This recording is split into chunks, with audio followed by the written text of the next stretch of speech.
सरदार वल्लभ भाई पटेल कौन थे? निशिकांत दुबे जी किसके गृह मंत्री थे? किस पार्टी के सदस्य थे?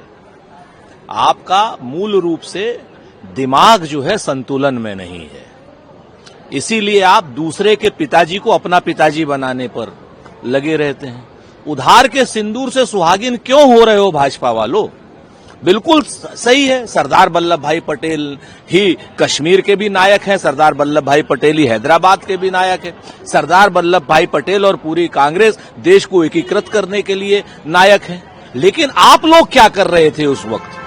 हेगड़ेवार, गोवलकर, श्यामा प्रसाद मुखर्जी, दीनदयाल उपाध्याय, ये सब क्या कर रहे थे? ये तो सब देश विरोधी गतिविधियों में लिप्त तो नहीं थे, दलाली तो नहीं कर रहे थे, मुखबरी तो नहीं कर रहे थे, मुस्लिम लीग के उप मुख्यमंत्री तो नहीं बन रहे थे। इस पर भी थोड़ा सा लेटर जारी करो, और इस पर भी लेटर जारी करो कि सुभाष चंद्र बोस ने कैसे पिटाई करने तक की धमकी दी थी श्यामा प्रसाद मुखर्जी को, और इस पर भी लेटर जारी करो कि श्यामा प्रसाद मुखर्जी ने 1942 भारत छोड़ो के जो वीर स्वतंत्रता संग्राम सेनानी थे उनके खिलाफ कैसे लाठीचार्ज किया जाए, डंडा मारा जाए। ये लेटर श्यामा प्रसाद मुखर्जी ने अंग्रेजों को क्यों लिखा था? उस लेटर पर भी तो जारी करो। मूल रूप से आप अपने दिमागी संतुलन को खो गए हो, क्योंकि आप लोगों के पुरखे आजादी के आंदोलन में उनकी भूमिका शून्य थी, उनकी भूमिका दलाली वाली थी। सरदार पटेल तो हमारे नायक थे, हमारे नायक हैं और हमारे नायक रहेंगे। देखिए, मणिपुर में बहुत देर से गए हैं प्रधानमंत्री जी। राहुल गांधी जी 3 बार जा चुके हैं। मणिपुर जल चुका है, हजारों लोग, लाखों लोग विस्थापित हैं, कैंपों में रह रहे हैं। मैतेई हो चाहे कुकी हो, सारे के सारे लोग वहां पर परेशान हैं। वहां पर दुश्मनी वाला भाव है, गृह युद्ध वाला भाव है। महिलाओं को नंगा करके परेड कराया जा रहा है, उनके गुप्तांगों में लाठियां तक डाली जा रही हैं। उसमें प्रधानमंत्री जी का यह दौरा बहुत देर से है। सभी वर्गों को बुलाएं प्रधानमंत्री जी, बात करें प्रधानमंत्री जी। भारतीय जनता पार्टी का हित नहीं, देश का हित देखें, मणिपुर का हित देखें, मणिपुर को शांत करें।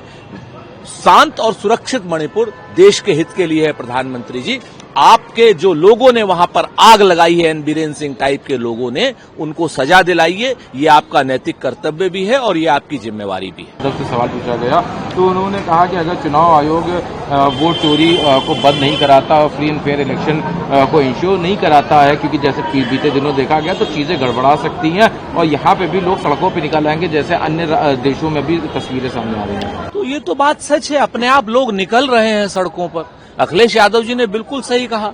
राहुल गांधी जी ने जो नारा लगाया है, वोट चोर गद्दी छोड़, पूरे देश में नहीं, आसपास के देशों में भी वो नारा गूंज रहा है। और जिस तरीके से वोट चोरी करके सरकारों को बनाया जा रहा है, मैनेज किया जा रहा है, वो अपने आप में उसके प्रमाण तक अब तो सामने आ रहे हैं। चाहे वो महादेवपुरा की कंस्टिट्यूएंसी हो, चाहे महाराष्ट्र की कंस्टिट्यूएंसी हो, चाहे गुजरात की कंस्टिट्यूएंसी हो, चाहे उड़ीसा की कंस्टिट्यूएंसी हो, ये खाली राहुल गांधी जी की ही नहीं, बीजेडी वालों ने भी यही आरोप लगाया है। भारतीय जनता पार्टी का अनुराग ठाकुर ने भी यही आरोप लगाया है। तो अगर वोट चोरी होती रही तो निश्चित तौर पर भारत का युवा, भारत का नौजवान, भारत का किसान, भारत की महिला, नल नील कोल भील सभी लोग सड़क पर आ जाएंगे, क्योंकि उनके वोट के अधिकार को अगर छीन करके मैनेजमेंट की सरकारें, कठपुतली सरकारें बनाई जाएंगी तो निश्चित तौर पर चिंगारी का खेल बुरा होता है।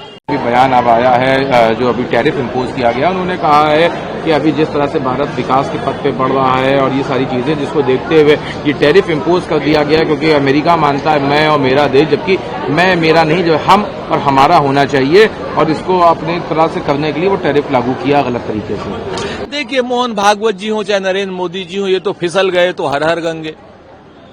कभी नरेंद्र मोदी जी जाकर के डोनाल्ड ट्रंप के गले लगते हैं, कभी शी जिनपिंग के गले लगते हैं। कोई विदेश नीति का भट्टा बैठा दिया। हमारे ऊपर टैरिफ लागू किया जा रहा है 50%, और नरेंद्र मोदी जी अमेरिका की कॉटन के ऊपर इंपोर्ट ड्यूटी 0 कर दे रहे हैं। आपके सामने है, देखिए, चीन हमारी सीमाओं का अतिक्रमण कर रहा है। चीन के साथ चाय पी रहे हैं, झूला झूल रहे हैं, चीन को अपना दोस्त बता रहे हैं, व्यापार कर रहे हैं उसके साथ, क्योंकि उसके साथ का तो व्यापार $100 बिलियन से ज्यादा का घाटा है, और अगर व्यापार और बढ़ाएंगे तो और $200 बिलियन का घाटा हो जाएगा। तो इस तरीके से भारत की अर्थव्यवस्था का भी नाश भारतीय जनता पार्टी कर रही है, और कहीं न कहीं भारत की साख का भी के ऊपर भी लगातार जो है आक्रमण हो रहे हैं भारतीय जनता पार्टी के समय में। भारतीय जनता पार्टी की विदेश नीति बिल्कुल पूरी तरीके से विफल है। और रही बात क्या नाम आपके आरएसएस प्रमुख की, भागवत जी की और मोदी जी की, वो तो एक दूसरे की आत्मश्लाघा में लगे हुए हैं कि तुम मुझे पंत कहो मैं तुम्हें निराला।